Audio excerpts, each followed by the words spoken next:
This is Kurt and Davina reading for reviewer Richard Wakeling. MLB The Show 21 maintains the series' high bar of excellence once the ball's in play. Away from the diamond, however, there are a number of missing features and questionable decisions that take some of the shine off an otherwise fantastic game of baseball. The rip to left field and a bat flip amidst the flashing lights. The card collecting mode, Diamond Dynasty, is the basis for most of these dubious decisions, particularly in regards to Road to the Show. MLB The Show 21's career mode still revolves around the core idea of creating a player and taking them from the minor leagues through to the majors, but the structure of the mode has been significantly reworked. Your created ball player is now a single unified entity. This ball player, with all the improvements you make to their attributes, also carries over into Diamond Dynasty, where they can be inserted into the starting lineup alongside current players and legends of the sport. It's a solid idea on paper, but the execution severely hampers Road to the Show in a few major areas. For one, having a single ball player limits your options since you're unable to create more than one distinct character. You can still create multiple saves to make characters who play in different positions, but you're stuck using the exact same player in each. On top of this, there's also a new loadout system that allows you to create multiple custom loadouts. Each one features one main archetype and up to 2 perks that improve certain attributes while slightly decreasing others. This change appears to be geared towards another new addition, which gives you the option to play as a 2-player similar to Shohei Ohtani. For games when you're hitting and playing on field, you might select a loadout with perks based on improving your contact, power, and arm accuracy. On days when you're pitching, you might opt for another loadout with pitching-centric perks. Again, this is a decent idea on paper, but the execution is once again lacking in a number of key areas.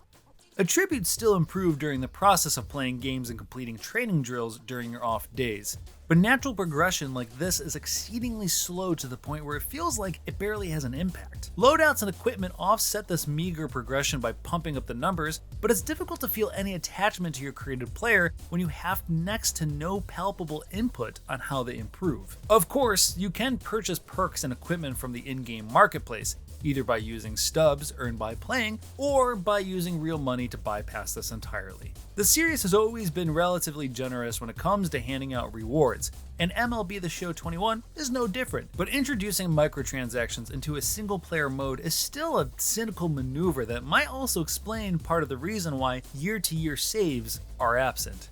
When it comes to Diamond Dynasty, there's an if it ain't broke, don't fix it approach this year. The time-consuming mode is still bulging at the seams with various challenges and different ways to play, whether you're recreating famous moments with legends of the past, stealing fans from other teams in Conquest, or simply competing against other players online. The same can also be said of franchise mode, only the dearth of updates in this case is disappointing. Trade logic has been improved, and the addition of yearly depth chart gives you a clear outline of how your team might develop and which areas will eventually need reinforcements. Budgets have also been streamlined so that they're now readable, making it easier to plan ahead, but franchise is still missing a number of key features that are mainstays in other sports games, such as online franchise, expansion teams, and league realignments.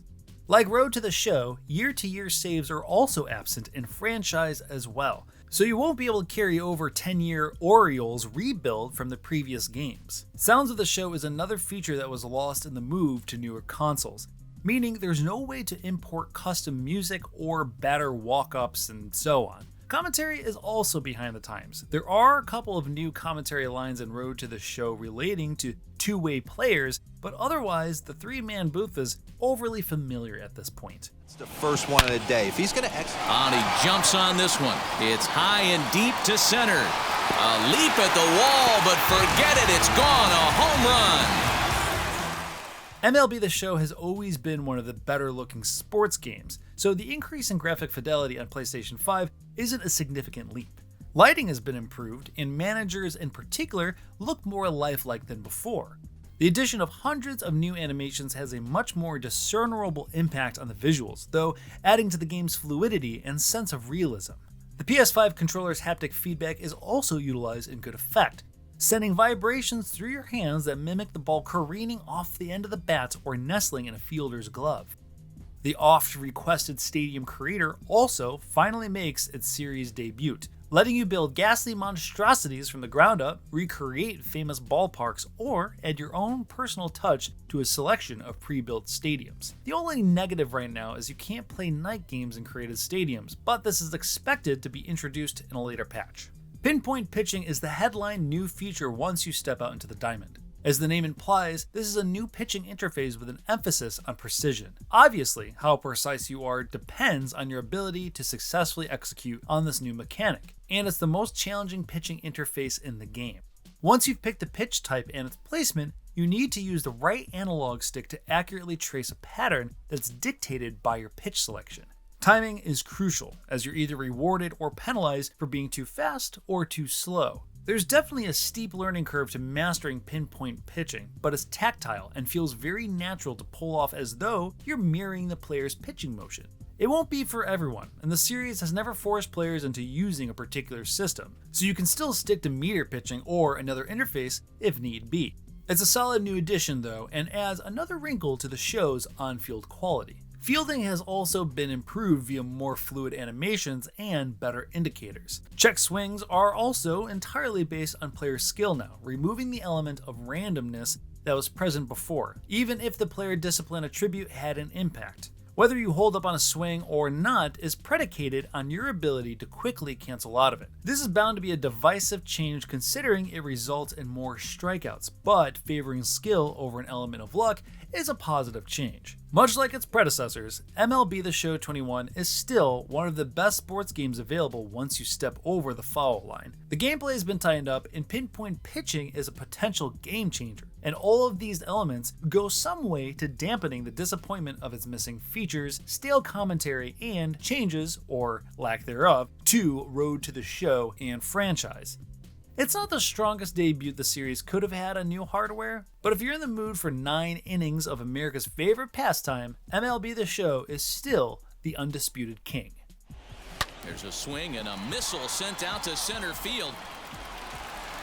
And goodbye. This one ain't coming back.